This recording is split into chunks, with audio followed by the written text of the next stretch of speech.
What's up, guys? Justin Napier here with another old Ironslides interview. Today we have Bryan Brewington, who is mostly known for driving a 93 Fox Body Mustang. Is that true? That is my my current build. Yes. All right, yes. man. Well, let's just start from the top, man. Where are you from, and how did you even get into drifting? So I am from Northern Virginia. Lived there my whole life. So DMV crew. Probably, I would say for the drifting part, man, I never really knew about drifting until, a couple years ago. I mean, obviously people saw it in the movies and stuff, but for me, I wasn't really into it. And then I had a chance back in it was either late 2016 or 2017.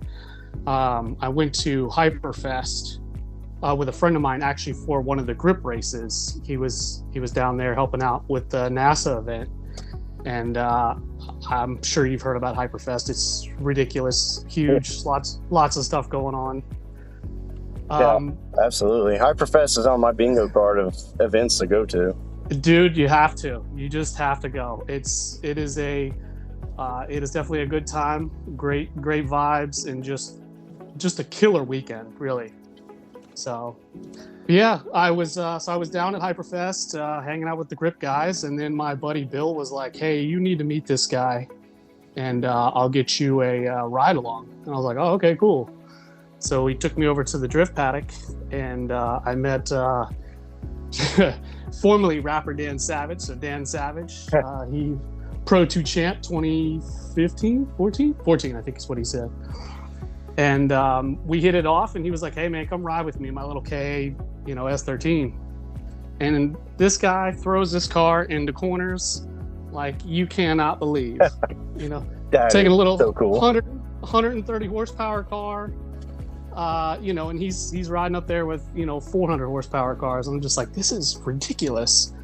And I kind of was hooked. I also got I paid for one of the ride-alongs with Chris Forsberg. So he had that, like a G35 or something that was, that had, 4 seats in it. So I got to ride in the back of that too. And man, after that weekend, I was like, this is something I got to eventually do. And I never had a car or anything like that. I've actually been filming for quite a while. And I filmed a bunch of different types of events. That was one reason why I was down there, was to just kind of film some stuff. So I filmed a vlog while I was there. And then I was like, all right, well, I got to figure out how to do this. So I came back home and started to going to events first, because, I absolutely had no clue what was going on. So that was kind of really how I got started. Then from there, it was, well, let me film a bunch of events, get into the scene, see what it looks like. I heard one of your recent podcasts, and he was talking about Summit Point Motorsports Park. It's our local track. It's just the best track around. I love the people there. Love how they set up the events and everything. They are super cool, super nice, but they are super strict and thorough because they want people to be safe. So I got in with them and just started filming events first. I didn't have a lot of money at the time and didn't really know where to go. So while I was looking, I just started filming and getting into the scene. You found drifting by filming it, and that kind of led you into finding the local scene there, because I'm sure you had to kind of source that part out. Outside of just Hyperfest, you had to find your local scene. About how long did it take you to get into the Fox Body, and where, did you just find it on Facebook Marketplace? How did you find that vehicle? It actually took me from 2017 till about I just looked it up on my Instagram. I didn't have a car until late 2021, and I bought the Fox Body actually from my brother. He had it, and it wasn't quite fully put together, and he was like, I don't know, I just kind of been sitting on it, and he didn't want to give it up, but I guess he must love me or something, because I ended up paying him some money, and he gave it to me, and he was like, all right, well, I guess we got to get this thing going, right? So we started stripping it apart, and my buddy Levi and I started filming, pulling this thing apart and getting everything ready to go. I don't know if you know anything about filming while you're trying to do things, but it takes 3 times as long to film and create content than, just getting out there in the garage and doing it, right?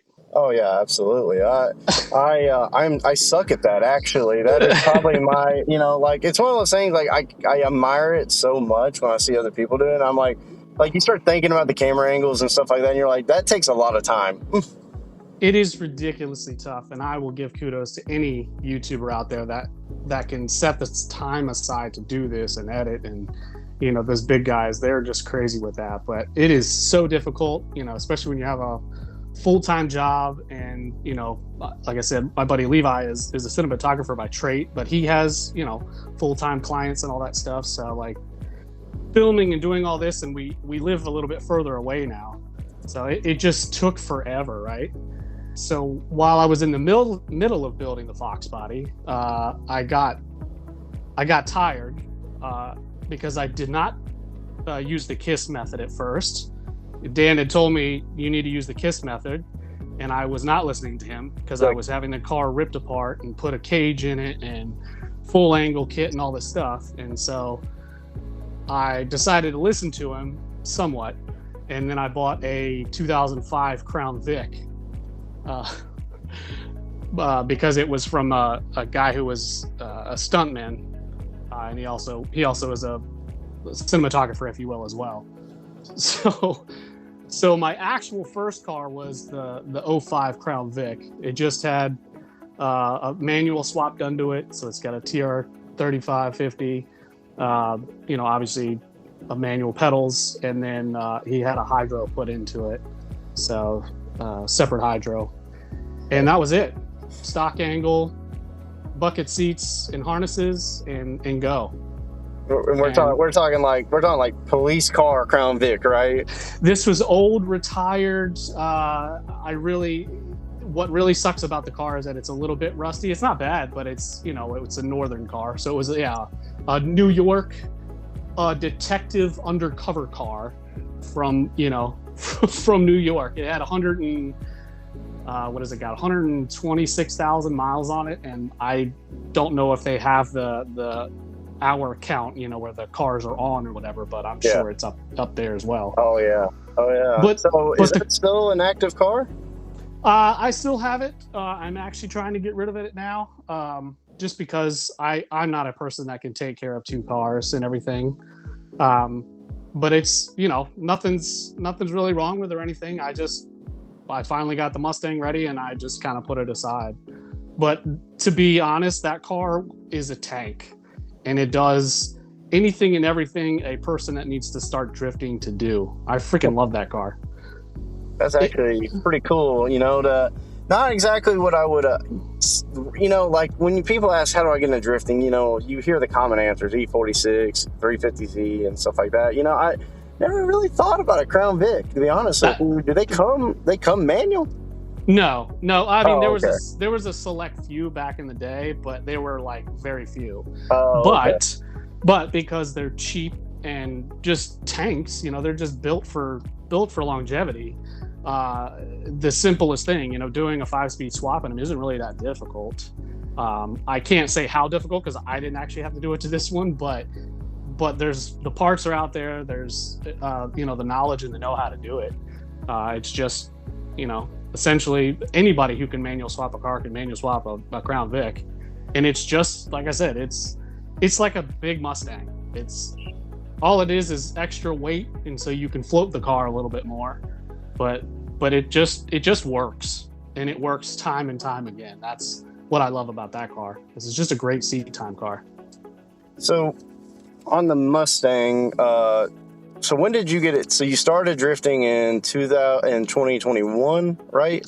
Yeah. I did the last 2 events of the year in 2021. One was a U.S. drift event with Brian Eggert. That was in November. And then I did the 100 Drifters of December. I heard you talk about events for this year. You definitely have to do that one if you can make it the 10 hours up to us. Yeah, I've been told about that one a few times now here, the closer we get to it. So did you start in the Crown Vic or the Mustang? You started in the Crown Vic waiting on the Mustang to get done, right? Correct. Yeah. So I started Okay. in the Crown Vic, 2021, and then I didn't get the Mustang done until the end of 2023. So my first event with the Mustang was last December at the 100 Drifters of December. Oh, cool. That's actually that's a pretty cool. From what I hear, that's a pretty cool event to debut a new car, though. It is extremely cool, and it is so much fun. I mean, they should call it like 200 or 300 cars in December at now, but when you have 5 tracks available to you and multiple different layouts on each track for both of those days, it still doesn't matter. You still rip all day. There's so many people out there. We have such a good time. You know, at nighttime, people are, you know, getting hammered by their tents, just chilling, you know, getting to know each other and all that kind of stuff. And then we get back up in the morning and go back out and hammer the courses again. It's a blast. It's a blast. Highly recommend. You know, it always surprises me how efficient drifters can be, though, because I went to Lanier Raceway the day after Road Atlanta, FD Road Atlanta. And I believe it was like 70 cars had signed up. And I was like, you know, it was like only like a 4-hour event, 5-hour event. I'm like, well, if you break the math down, it's like you'll get like one lap every hour, you know. But man, I tell you what, I ended up going out there and I was just turning laps. You know, I probably ended up getting 10, 20 laps that day with no issues at all. I probably could have got more. And I was like, drifters awesome. are the most efficient people in the weirdest ways. I think. Go ahead. I think it's big. People have the time, the G drifter time, and understanding what it takes. And if they don't know, they learn. Like I said, the people at Summit, you know, they're so good to the drifters and the drifters that come out there. Everybody just kind of respects each other, and they build off of, like, you know, this is what you need to do to run a successful event. And it's so great to see those, you know, the community building like this, because, you know, it's funny how probably when I heard about it, even back in 2015, 16, people were like, what is drifting? Oh, they're just a bunch of, you know, punks tearing up our tracks. But it's not that way anymore. This is like prime time for drifting, I think. Oh yeah, for sure. I do. I mean, if I had to say anything bad about the time in drifting right now, I kind of feel like, if you go back to kind of Ryan Hampton's old Ironslides interview, you know, he talked about how it was a little easier to get noticed as a driver back then. So I feel like while drifting is growing as a sport, it is a lot more competitive as far as getting noticed and getting sponsorship and stuff like that. But I mean, tracks are opening all over the place, and I mean that's a win-win all the way around, you know. Yeah, that's how I see it. I'm not a comp kind of guy. You know, I'm in the older crew. I'm just not any of the OG guys. Mm-hmm. So like my yearning to be a comp guy is not really there. I just like hanging with the peeps and you know, meeting people and just riding with people, man. That's what I'm all about. But yeah, for the people that are trying to get in, the newbies, it is definitely competitive, and there is a lot more people getting into the sport. I can see it kind of as a good thing and a bad thing, but I think with the tracks understanding that, you know, drifters are not here to tear things up, I think the camaraderie, that, you know, the link between everybody now is just getting better. So I can see it, you know, both sides, if you will. Oh yeah, absolutely. Last year, I believe it was last year, or maybe it was, yeah, the beginning of last year, I actually had the honor of the National Corvette Museum reach out to me, and they had asked me, how do we bring drifting to our track? We've never had it here before. And so I was able to line them up with the correct people, and now we have an annual drift event at the National Corvette Museum track, which is, you know, I mean, that is a like top engineered track that they're super particular about and stuff like that. And so to bring drifting there was such an honor for me to be involved with it, but also to just see, hey, even the Corvette Museum recognizes drifting as a professional sport and wants to be involved with it. I see that as another thing with how amazing the growth of the sport has become, you know, with the OGs, with the now getting the actual sponsorships from, you know, companies like, you know, Vaughn and Ford and, you know, those kind of companies, you know, Forsberg and Nissan. Like, it's growing to help grow the sport and grow interest in people's cars. So yeah, something like that is that's iconic. That's, it's a legendary move for a company like Corvette to be like, hey, let's get into this. We see all the people in the C5s and C6s now. Let's run with this. That's awesome. Yeah, absolutely. So fun little dive here. You talked about Chris Forsberg being one of your first ride-alongs, or giving you one of your first ride-alongs. So is he, like, still to this day, because of that, he's your favorite FD driver, or do you have a favorite at all? When I got into FD, I always, because I'm a Ford guy, obviously with Crown Vic and a Mustang, so Vaughn's probably my top driver. I mean, I will give no shade. Dan is definitely my favorite driver because he teaches me everything I need to know about this sport. But if I had to look at drivers and stuff, like, Vaughn and Chelsea DeNofa, Chelsea's got a Fox body now, which of course that threw me into a spiral. What am I going to do with my Fox body next? But yeah, they looked a little similar. I mean, I'm not going to lie. When I first saw a picture of your car, I was like, is that Chelsea DeNofa? I had a kid come to me at one of the drift events and ask me that, and I was like, no, it's not his car. This is mine. I've got the Pushrod 5.0. He's got the EcoBoost. And I am definitely nowhere near his skill. Yeah. Ugh. So back on your car here, we really didn't dive too much in it. So it's a 5.0 with what transmission and rear end? So it's a stock 5.0, right? So I just blew my T5. So I am in the process of gathering the rest of the parts to put I just bought a TR 3550, so Tremec trans. Mm-hmm.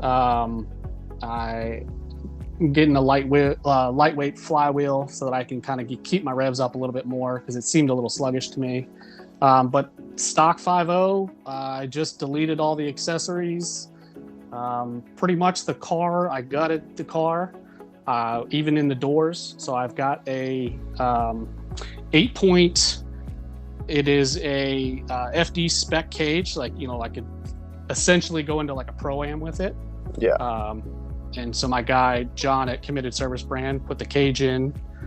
I have the Feel coilover suspension, so 441s, it's the drift spec. And then that's nice. Yeah. So initially what got me into like how I need to dial in the Mustang was I reached out to the creator of the Duncan Mass, the Wise Fox kit, if you will. So Jan Duncan and Steve Mass, and I reached out to them because we do cinematography, and I said, hey, let's collab. I want this kit, and I want it to be right, and I want it to be done by a professional. So would you come out here? And he said, oh my God, I've been trying to do an install video on this thing for years.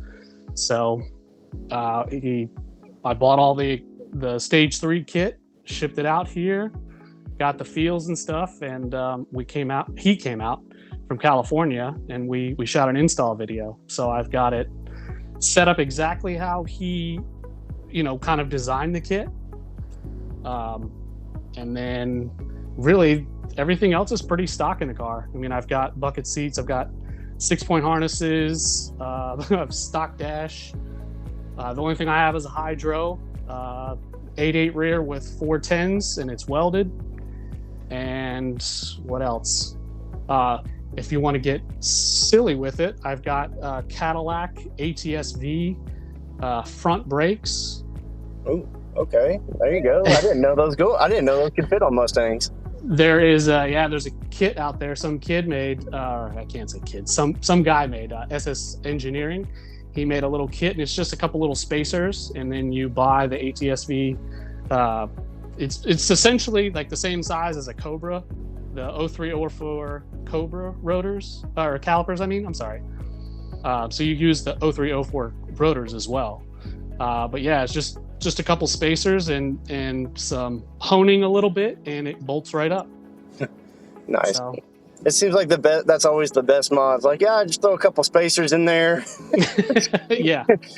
Send it. And we're good to go. We're good to go. Yeah. What's on the rear? Those things come with drum brakes? Yeah. So the 93s did. So I just bought a 98 Cobra rear. So Okay. those are disc, yeah. And then just did the 410s, Ford Performance 410s, and welded that bad boy and sending it. Okay. Dang. That is, yeah, I can see why that took a while to get that car built. Well, what are your future plans with that car? Are you planning to go bigger motor, or what? Like, it is a pretty great car. So I mean, you know, I know you said you didn't care too much about doing competitions, but is that something you might look into? I might, you know, depending on how good my skill level gets, and you know, maybe the yearning to kind of get into it, because it is fun to tandem with people, and you know, to get in there. I love the car so much that I don't want anybody hitting my car, so I try to keep it as straight as possible. But probably going forward, I'm still trying to debate on where to go with the car. You know, most people with Fox bodies now, they do the new 5.0 in it, and you know, some do superchargers and all that stuff. I don't need that, because I'm trying to keep with the KISS method now that I've got all the hard stuff done. I think I just want something that is reliable, you know, it's got maybe 400 horsepower, 450 to the wheels, and just roll. So I'm trying to decide if I just build my motor and buy all the motors up of all the people that are switching to the new 5 liters, the Coyotes and whatnot, or do I just pull the trigger and get a Coyote so that I can, you know, rev the car more, or do I do the Chelsea to Nova route? I'm not really sure. It is kind of neat with what he's done with that car, so I can't say that it doesn't interest me. And there's also why am I blanking out? The guy over at Scotty D Race Development, he did a Godzilla motor. Yeah, the Godzilla motors. Yeah, see, it's just getting too crazy now. Those motors are so expensive. That's my thing, is I'm trying to keep the costs down as much as I can. I don't have a race team or any of that kind of stuff. It's just me and my brother and my friend, and you know, so trying to keep the cost down is probably more beneficial to me. So it's like, well, do I just keep rocking with what I'm doing and just build slowly but surely, or do I pull and, you know, do what everybody else is doing? I'm trying to stay away from doing what everybody else is doing, I guess is what I'm trying to say. Yeah, I mean, that's fair. I mean, the route, it sounds like the route you're taking is going to keep, you know, drifting a fun hobby for you, where you can do it long term, man, because let me tell you, it is very easy to put your foot down in a sinkhole with drifting and then just go way off the deep end. I'm not speaking from experience whatsoever.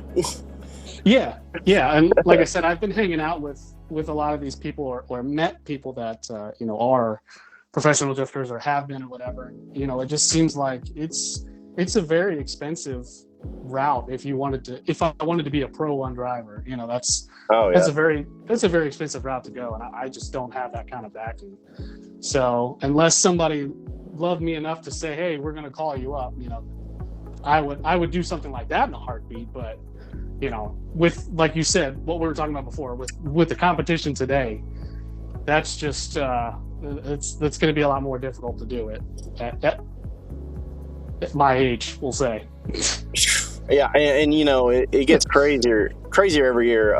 Like this year, I mean, I ran Pro-Am, and I mean, if you didn't have a $50,000 to $100,000 car, you really weren't competitive. I mean, we had a guy, Jerry Johnson, shows up with a NASCAR COT motor. I mean, where the heck do these people find this crap? I've been looking at that, you know, like the racejunk.com, and looking to see these like dirt track motors and oval track motors and stuff. Like, I would love to have a 5.0 that pushed, you know, 7,000 RPM, 8,000 RPM all day with no problem. But you know, even the ones that pull out of those cars are, you know, 20 grand, and it's like, that's Yeah. It's crazy to me. I don't know how people can spend this kind of money like that. And they don't, and those things are not built to last forever. They're built for max performance, and anything built for max performance, I mean, just like the funny car, they're built for the maximum performance you can ever get out of a motor, and they rebuild them every run. You know what I mean? So there's definitely I'm sure there's a pie graph or a line chart or something out there to describe what I'm talking about, but anyways, so kind of backtracking a little bit more to so what is your history at Summit Point? How many times do you think you've been to Summit Point? Let's see. Driving. Oh, driving. So I've probably been there almost 20 times now, maybe something like that. All right, cool. So there is not a layout that would surprise you. Oh yes, there is. There's secret tracks, and I still haven't kicked the tires on Main yet. I did it once, but there are layouts and things that I still haven't done because they typically do them a certain way. So they'll run a track multiple ways.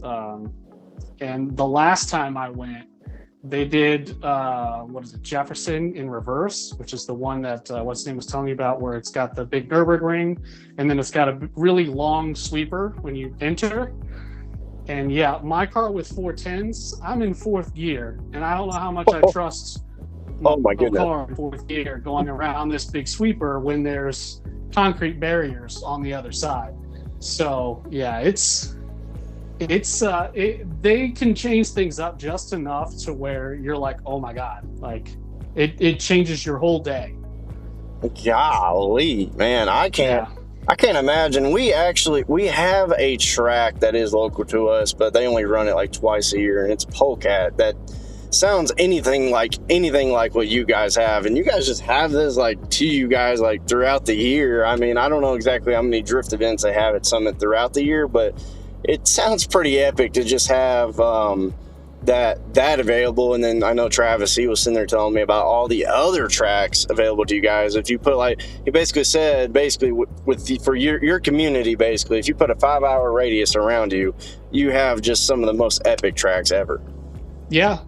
And like I said, I haven't really danced outside of Summit Point yet. I mean, I've done some grip racing at the Dominion he was talking about, and I've been to New Jersey to the Wall, but that was filming for FD. But yeah, there's so many tracks within this area that it's I would almost say we're spoiled here. Yeah. So, and like I said, with the way they keep changing things and opening up new tracks and that kind of stuff, it's for me, it seems like it's a great time. Well, so whenever you first saw, you kind of came into the old Ironslides group a little later than everybody else. So how did you end up finding it? I want to say it was on Facebook. I just saw a post. I think that seems to be kind of how everything is. The groups kind of share things around. I forgot the guy with the big Mopar. There's a bunch of guys that I follow from the track, and so it was either from Instagram or Facebook. One of the groups or whatever kind of showed up, and I think I saw your post that you were like, well, we're looking for some older cars. We're looking for some guys to come out to this event, and I'm like, wow, I'll definitely be at the Fainer Freight. I will make sure I get that trans in the car for that. Let's see what this group's about. Let's see what we can get into. Because yes, sir. Are you ready for some tandems? As long as nobody hits my door purposely, then yeah, sure. Oh, come on, man! Have you not seen some of these guys that are coming? They can absolutely do it purposely if they wanted to. But I think as long as you tell the guys, I think that's what's awesome about drifting too. If you just tell somebody, hey, I don't mind running a tandem, just don't run over me, Exactly. Yeah. No, like I said, with the caliber of drifters that are coming up, I definitely don't doubt that. And everybody seems to be great with, meeting ahead of time and talking about how they want to run and that kind of stuff. And that makes it that much better, makes it that much more comfortable. To be honest, I'm more worried about me. I'm still not that great of a driver yet. I've only had this car for, a little over a year. So I'm still ironing out myself. Yeah. I have the angle for days, but that doesn't mean that I'm perfectly ready for that all the time. With my little stock 5.0, I'm worried about how much I'm going to be able to keep up with everybody.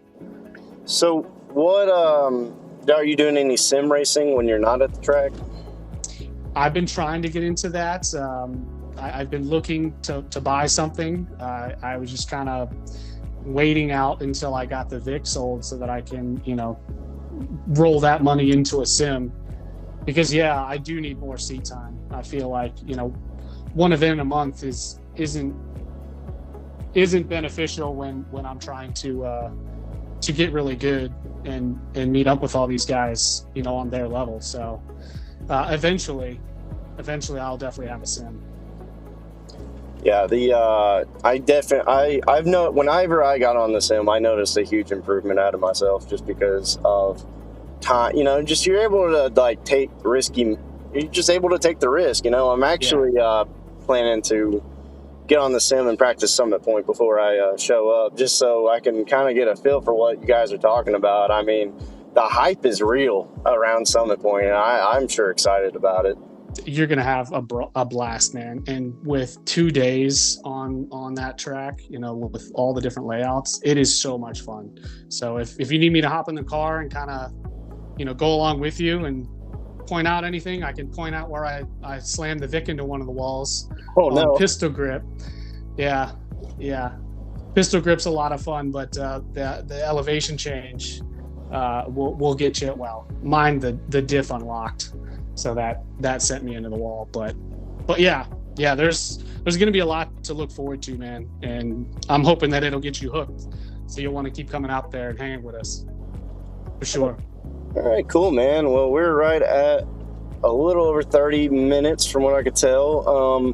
Is there any thank yous, love yous you want to give out? Yeah. I mean, so Jan Duncan, obviously my man who helped me build the Mustang with his angle kit and his partners, Steve Mass and all them. Obviously OG Racing is a big part of my success with their parts and their the seats and harnesses and everything, just their support. Obviously I got to give love to Rapper Dan for getting me into this, making sure that I'm trying to keep it simple and I'm listening to him. We'll say for Levi, he's my partner for Not Another Car Vlog. He always helps me get ready for events and helps me shoot and edit videos and just keeps me going, helps me work on the car. And then my brother Adam, he's the one who sold me the car. He's the one who gave me the passion for working on cars, playing with cars, and just doing anything with engines, to be honest. So that's probably my biggest thank you is to my brother. Awesome, man. Well, I really, really look forward to meeting you here at the end of the month at the Drift Nirvana's Faint or Fright event at Summit Motorsports Park on October 26th and 27th. Well, guys, this is going to wrap up another old Ironslides interview with Mr. Bryan. You're going to come out and slide with him in his white 93 Fox Body Mustang. Bryan, thank you so much for your time, man. Justin, thank you, man. Can't wait to see you. Let's do it.